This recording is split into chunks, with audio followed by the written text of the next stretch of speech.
The roar of the crowd struck like a hammer. Titan's underground arena seethed with energy, the stands packed shoulder to shoulder with brawlers, gamblers, thrill-seekers, and more than a few order agents in plain clothes. Torchlight flared along the pit walls, casting everything in a flickering, feverish glow. The stone beneath the fighters' feet had been worn smooth by centuries of violence. Near the northern archway, Silvara Brightscale stood victorious, her silvery scales damp with exertion. Her latest opponent lay unconscious and steaming on the sand behind her. She lifted her hand once to the crowd, acknowledging them without celebrating, then turned and ascended to the upper ring without another word. High above, she took her place in the observation balcony reserved for special guests. Her gaze locked onto the eastern gate. A silence rippled across the pit. Then the announcer's voice boomed, magically projected and filled with gleeful menace. "Citizens of Titan, old-time Iron Fists and first-visit outsiders, brawlers and bone-breakers, brace yourselves. Tonight, in the shadow of the city, 2 Titans take the stage," the crowd thundered in response. Thundered. Boots stomped on stone, metal mugs slammed against railing, old fighters barked out names, wagers, curses, prayers. In the East Gate, he is Mystery-Made Muscle, the mountain with a mask. The silent storm of the pit, the fighter with no name, no past, and no fear. Give it up for the masked fighter. The eastern gate opened with a heavy groan.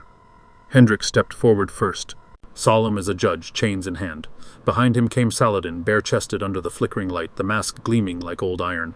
His boots struck the sand with slow, deliberate force. As they reached the center, Hendrik made a show of unlocking the shackles. The clink of metal echoed like a drumbeat. The crowd howled their approval as Saladin flexed his shoulders and rolled his neck with a low crack. "And from the west gate, you hear him before you see him. The Forge-born freight train, the maul that broke a dragon's jaw, the only dwarf to knock out a troll with a tankard and keep drinking.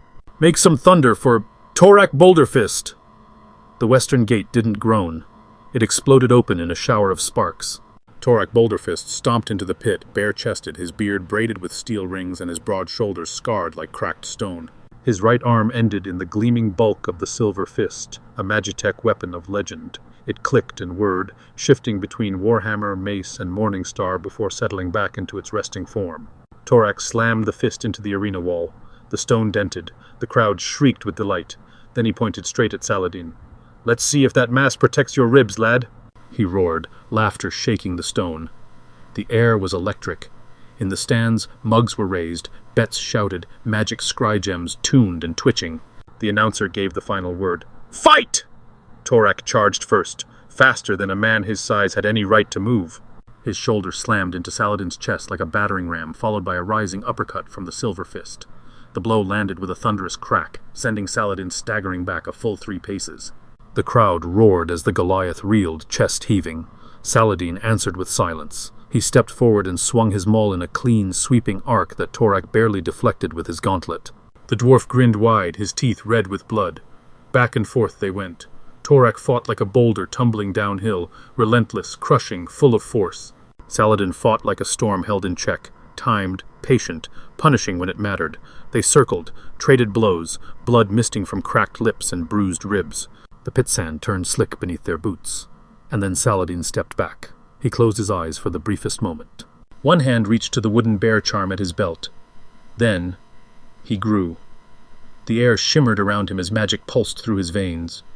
Muscles surged, limbs stretched, armor shifted. He towered higher, broader, the maul in his hand now scaled to match. His eyes gleamed beneath the mask. Torak blinked. "Oh, bugger." Saladin's next swing hit like a thunderclap. Torak barely managed to block the first, his silver fist cracking under the pressure. The second hit lifted him off his feet and sent him skidding across the pit, rolling twice before he thudded into the far wall. The crowd didn't cheer right away. They gasped, sharp, shocked, breathless. Torak rose to one knee, spit blood, and chuckled. "I concede," he wheezed. "You got the better brawl." The horn sounded. The match was over. The crowd erupted. 1,000 voices screamed Saladin's name, or at least the mask's. From above, Silvara nodded once, arms crossed. Hendrik stepped down into the pit with a small healing vial, offering it first to Torak, who waved it away with a grin. Silvara arrived seconds later, already casting a restorative spell. Torak looked up at Saladin and patted his own chest. "Good swing, giant. Buy you a drink?" Saladin tilted his head slightly, then nodded once. Torak raised a fist in triumph to the crowd, then shouted, "Redbeards, hearth from home! The first round's on the loser!" The crowd loved it. Above, torches flared brighter, casting long shadows behind the fighter who'd just become a legend in Titan's Pit. Redbeard's wasn't marked by a sign, just a thick iron door set beneath a stone lintel carved with old dwarven script, its edges worn smooth by centuries of rain, fists, and reverent touch. Nestled in one of Titan's older quarters, the tavern was half buried into the slope of the street, giving it the feel of a mountain hall dug where no mountain remained. Torak Boulderfist slammed the door open with the same glee he'd shown in the ring, his silver fist clinking faintly as it returned to neutral form. "Make room, you pint-sized cowards!" he bellowed. "The mask won, and I'm still buying." Inside, Redbeard's hearth from home was alive with heat and story. Thick wood beams supported a low ceiling lined with ruined planks. Stone walls bore carvings of dwarven kings, dragons, and battles both real and mythic. Smoke from the great hearth curled up toward an elaborate chimney carved with the sigils of Riorex, god of forge and flame. The air smelled of barley, pipe smoke, and something sweet baking behind the kitchen curtain. A massive circular fire pit blazed at the tavern's heart, and above it, mounted on iron hooks, hung a great pewter stein, heavy and ancient, its surface etched with indecipherable dwarven runes. One symbol stood out, two mountain peaks turned sideways, fused into a mirrored curve. No one could translate it. Many had tried. Some said it was just a brewer's signature. Others whispered it marked a blessing from Bugman, the dwarven god of ale himself. But all dwarves agreed on one thing: the stein was special. Behind the bar stood a red-bearded dwarf with a chest like a barrel and a voice like gravel in a tankard. Dugan Redhammer, founder, brewer, and alleged two-time bar brawler champion of Southern Kazim. "Well, well," Dugan said as Saladin ducked into the tavern behind Torak, flanked by Theodore, Hendrik, and Zethian. "Thought I smelled blood and victory." Torak pointed dramatically at Saladin. "This one dropped me like an anvil on a mushroom. I want his drink stronger than steel and smoother than dwarven poetry." Dugan laughed, deep and sincere. "And the rest of you? Same?" "Same," Theodore said instantly. "Less poetic," Hendrik muttered. Zethian said nothing, simply taking a seat near the edge of the firelight. Tankards arrived, heavy, engraved, and full of dark ale with the scent of burnt orange and roasted grain. Saladin took his, sniffed once, then drank deep. "Not that one," Dugan said. Saladin blinked. "That one," the dwarf added, pointing upward, to the stein. The crowd fell into a hush. Even the fire seemed to quiet. Torak grinned like a man watching a storm roll in. "Told him to do it." Dugan stepped forward, reaching up with both hands to unhook the pewter relic. He moved with reverence and a hint of glee as he brought it to the bar and carefully filled it from a hidden cask beneath the counter. The liquid flowed like quicksilver, amber, then gold, then near white as it hit the cup. It smelled like joy, like memory, like mountain wind and a campfire on a long trail. When Dugan slid it across the bar, Saladin hesitated only a moment. He drank. The tavern watched as the stein tipped upward, as the liquid vanished, as Saladin exhaled, slow, stunned, and smiling. And then he was drunk. Not reeling, not staggering. Drunk. Joyful, full-bodied drunk. He leaned back into the wooden bench with a wide grin beneath his mask, muscles uncoiling like someone who hadn't rested in weeks. The bench creaked.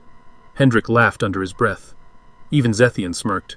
"You weren't lying," Saladin said thickly. "Never do," Dugan replied, returning the stein to its hook. "Bugman's brew don't just lift the spirit, it reminds it what it was before the world turned heavy." And they drank deep into the night. Torak told wild stories about knocking out a warlock with a beer stein. Hendrik revealed, begrudgingly, that he'd once trained with the paladins in Seaview and lost a duel to a gnome.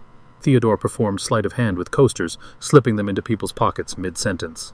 Zethian, mostly quiet, refilled drinks before they were empty and kept eyes on the exits. His mind always just a little elsewhere. Saladin sang a dwarven drinking song none of them understood. He didn't either, and laughed so hard he nearly fell off the bench. By the time dawn began creeping through the city's far windows, they were still at the table. Faces flushed, coin purses lighter, and, for the first time in weeks, something that felt like a memory worth keeping. Morning in Titan came late to the lower wards. The sun was a rumor behind tall towers and static-choked skies, its warmth delayed by soot and geometry. But at the outer freight yard, dawn arrived with the grind of gears and the hiss of pressurized engines. The convoy was waiting.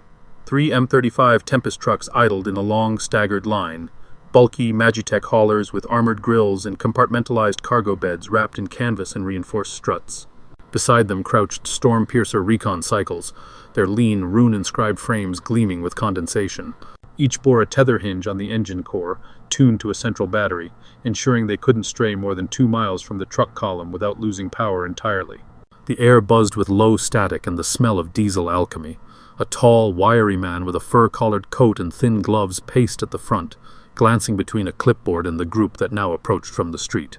Saladin, Theodore, Zethian, Hendrik. All 4 looked like they had survived a small war. Or worse, a night at Redbeard's. Hendrik's cloak was slightly askew. Theodore wore sunglasses, indoors. Zethian's stride was tight, deliberate and silent as ever. Saladin had a faint smile on his lips and a new confidence in his step. That, and a faint floral aroma that seemed to cling to him from the mystery brew. The convoy master blinked. "You're the security?" "That's right," Theodore said, attempting a polite cough. "All sober, alert, totally professional." Behind him, Saladin burped quietly and muttered something about mountain mead tasting like destiny. The master cleared his throat. "We're transporting high-value industrial components to Eastwatch. First stop is Dawntide. 3 days each way at standard pace." He gestured to the rest of the crew. 4 human guards, all younger, all trying very hard not to look alarmed. One was chewing nervously on a piece of jerky. Another glanced toward Saladin and flinched when the Goliath looked back and waved. "Convoy formation?" Zethian asked, already scanning the road out. The master looked relieved to be speaking logistics. "Bikes in rows, 2 up front, 1 between each truck. Final pair, rear guard." Zethian nodded. "I'll take the rear." Saladin climbed onto his assigned cycle, the frame creaking slightly as he settled in. "Me and Hendrik will take front." "Middle for me," Theodore said, already rotating the throttle like it owed him money. The convoy master handed over a communication rune keyed to Hendrik's voice and gave one last uneasy glance toward the hungover heroes. "Just don't do anything dramatic," Saladin grinned under his breath. "No promises." The engines roared. The cycles flared to life with a surge of soft blue light, tethered mana streams linking them to the tempests like translucent leashes. The convoy eased forward, slow at first, then into a steady rhythm. By the time the convoy crested the final ridge, the sun was low, suspended like a dying ember over the horizon. The road dipped, then flattened, revealing the familiar outline of Dawntide nestled along the bay. But something was wrong. The town should have glowed with lanterns by now, chimneys smoking, dock fires burning low as fishermen came in with their catches. Voices should have echoed from the taverns and markets. Music, gossip, seagulls. But Dawntide was silent, not quiet, silent. Saladin's brow furrowed the moment he saw it. His Stormpiercer hummed beneath him as he signaled a halt with one raised hand. Hendrik brought his cycle to a smooth stop beside him, visor lifting. "Where is everyone?" the paladin murmured. Saladin didn't answer. He knew this town, knew it like the lines in his hands. He'd hauled nets on that shoreline, cursed broken crab cages at that pier, drunk cheap beer beside that bent lamppost. This wasn't a place where silence made sense. The convoy pulled in slow. The trucks idled like beasts afraid to rest. Zethian dismounted at the rear and scanned the rooftops. No movement, no birds, not even wind. The banners that usually fluttered from the shipwright's yard hung limp. Theodore adjusted his coat, eyes narrowing. "This isn't just empty, it's abandoned." "No," Saladin said, voice low. "Not abandoned, not yet." He stepped off the bike and strode forward, boots heavy against the cobblestones. "Irina!" he called. "Irina, it's Saladin! Anyone here?" Nothing. Theodore followed, hand near his arcane pistol. Hendrik trailed behind, expression tightening as they passed shuttered windows and half-set tables. A stew pot sat cooling on a stoop. A fishing net had been dropped mid-fold. One house still had bread rising in a cold oven, yeast scent faint but recent. Zethian appeared beside them silently, having looped through the back alleyways. "No bodies, no blood, no sign of struggle. No sign of anything," Theodore muttered. Hendrik turned to the group. "Chapel's locked, dusty. No candles burned last night. Not even the offering bowl's been touched." Saladin turned toward the harbor, suddenly moving faster. The docks stretched out like ribs into the dark water, low planks creaking softly in the tide. Fishing boats floated at more still than they should be. A few drifted free. Bobbing a mile out, their sails tangled, but it was the water that made Saladin stop. The sea shimmered with movement. Beneath the surface, dawn-scale fish pulsed with impossible numbers, glowing, shifting in iridescent hues. Their sleek, sailfish-like bodies swam in clustered patterns, their scales casting rainbow light across the underside of the boats. Hundreds. Thousands. Saladin stepped slowly to the edge of the dock. His voice was barely audible. There shouldn't be this many. They're rare. You spot one, maybe two in a month. Zethian climbed a rickety lookout ladder and crouched, peering out to sea. They stretched past the reef, at least half a mile out. Any wildlife? Theodore asked. Zethian's pause answered the question. None. No gulls, no crabs, no insect chirps. No wind in the reeds, just the gentle lap of water and the glowing swarm beneath it. Saladin crouched, dipping his fingers into the shallows. The water was warm. He looked to the others. There's a legend. Further east, past Eastwatch. Some kind of creature, a deep one, but it's just stories. Theodore didn't laugh. You say that in a town with no people. Glowing fish and food left uneaten? Saladin stood, staring out at the boats. In a crisis, they'd gather at the tavern, or the chapel, or the boats. There'd be signs of panic, smoke. Rushed writing. Something. Hendrik frowned. Maybe they were taken. Then where's the struggle? Zethian said. They were quiet again. Saladin removed his boots, walked to the edge of the jetty. The sun was a fading line of red behind him, casting his silhouette long and dark. He jumped. The water embraced him, and something shifted. A ripple of light surged from where he vanished beneath the surface. Seconds passed. Then from the water a figure rose. Saladin surfaced not as himself, but changed. His legs fused into a scaled tail, broad and powerful. His skin shimmered faintly with green and blue tones, and his eyes glowed like sea glass in twilight. Theodore choked back a laugh. Oh, he's a merman now. Of course he is. Hendrik crossed himself. Zethian remained still. Saladin didn't speak at first. He treaded water, then dove once more, deeper. Below the fish, the sea floor was scattered with strange debris, satchels, pouches, sailors' caps, belts, but no bodies, no bones, no wreckage. Only the things people might leave behind, if they changed. When he surfaced again, his voice was hollow, confused, and a little scared. Did they all turn into fish or something? No one answered, because no one knew.